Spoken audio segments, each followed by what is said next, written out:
नमस्कार बच्चों, कैसे हो।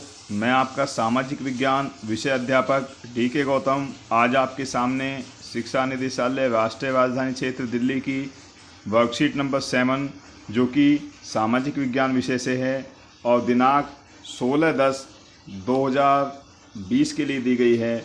कक्षा 7 की वर्कशीट है ये। सभी छात्र यहाँ अपना नाम लिखेंगे और यहाँ अपने कक्षा अध्यापक का नाम लिखेंगे। तो प्यारे बच्चों, आइए आगे वर्कशीट शुरू करते हैं। आज का वर्कशीट का टॉपिक है पर्यावरण के कारक, फैक्टर ऑफ एनवायरनमेंट। तो देखते हैं क्या दिया है आज की वर्कशीट में। किसी भी जीवित प्राणी के चारों ओर पाया जाने वाला, कहाँ चारों ओर पाया जाने वाला कोई स्थान हो, कोई वस्तु हो, प्रकृति पर्यावरण हो या हमारे आसपास पाए जाने वाले लोग हों।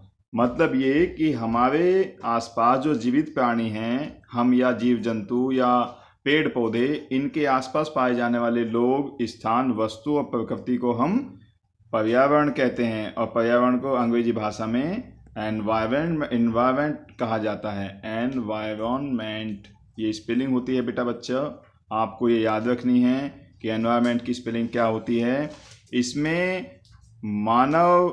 इसमें प्राकृतिक, मानव निर्मित और मानव तीनों शामिल हैं। यदि आपसे पूछा जाए कि भाई पर्यावरण के घटक कितने हैं, तो आप बताएंगे कि पर्यावरण के 3 घटक हैं। कौन से? एक प्राकृतिक घटक, एक मानव निर्मित घटक और एक खुद मानव। मानव भी एक पर्यावरण का महत्वपूर्ण घटक है।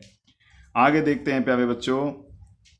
भूमि, जल, पेड़ पौधे और जीव जंतु, ये सभी मिलकर किसका निर्माण करते हैं? पर्यावरण का। भूमि, जल, वायु, पेड़ पौधे और जीव जंतु मिलकर प्राकृतिक पर्यावरण बनाते हैं, नेचुरल एनवायरनमेंट बनाते हैं। इनमें से कुछ जीवीय हैं और कुछ अजीवीय हैं। मतलब कुछ में जीवन है और कुछ में जीवन नहीं है। आगे देखते हैं प्यारे बच्चों, वर्कशीट में क्या दिया हुआ है आज की। आगे दिया है कि पर्यावरण के कारक क्या हैं, फैक्टर ऑफ एनवायरनमेंट क्या हैं। कुछ तो हैं जैविक कारक और कुछ हैं अजैविक कारक। इनको 2 भागों में बांटा गया है। पर्यावरण के घटक को हमने 2 भागों में बांटा है।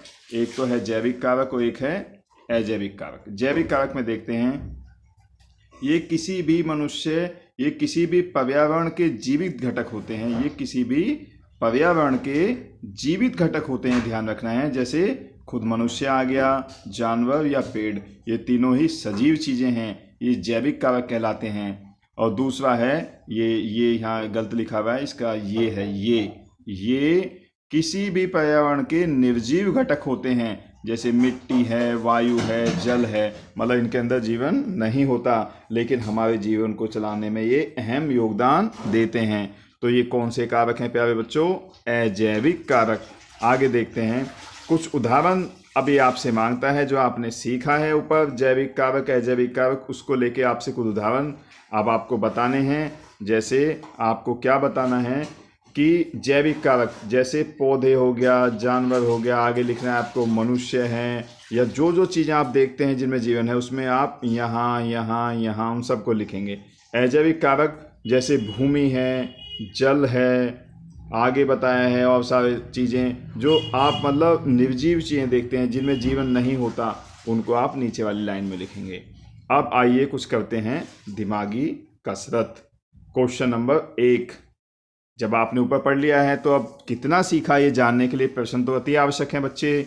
तो पहला है जैव मंडल में 2 शामिल हैं। तो कौन कौन से कारक शामिल हैं? देखो, एक ये जैविक कारक यहाँ लिखेंगे, दूसरा अजैविक कारक ये वाला आप यहाँ लिखेंगे। तो ये आपको ध्यान से लिखना है, एक जैविक कारक, एक अजैविक कारक। दूसरा है अजैविक एवं एक पारितंत्र के जीवित भागों को परिभाषित करता है। नहीं, बिल्कुल नहीं, ऐसा हमने कहाँ सीखा है। तो ये बात क्या है? गलत है, ये बात गलत है। और जैविक का अर्थ क्या होता है? जैविक का अर्थ बताना है। जैविक का अर्थ होता है जिन चीज़ों में जीवन होता है, वो जो सजीव चीज़ें होती हैं वो, और जो हमने ऊपर जाना है, जैसे हमारे पौधे हो गए, हमारे जानवर हो गए जो आसपास हैं पर्यावरण में, और मनुष्य है, ये सभी क्या हैं? ये जैविक का अर्थ हैं। मतलब कि जिनके अंदर जीवन होता है, वो सजीव चीज़ें। अब बहुत ही महत्वपूर्ण बात जो अंत में आपको ध्यान रखनी है वो ये है प्यारे बच्चों कि कोविड के संदर्भ में, मतलब कोरोना के संदर्भ में उचित व्यवहार संबंधी CAB का संदेश। 2 गज की दूरी सभी को बनानी है और 6 फीट का शारीरिक दूरी का पालन सभी को करना है। और सबसे महत्वपूर्ण बात, आप कभी भी घर से बाहर निकलें तो बिना मास्क के आपको नहीं आना, हमेशा मास्क लगाना है।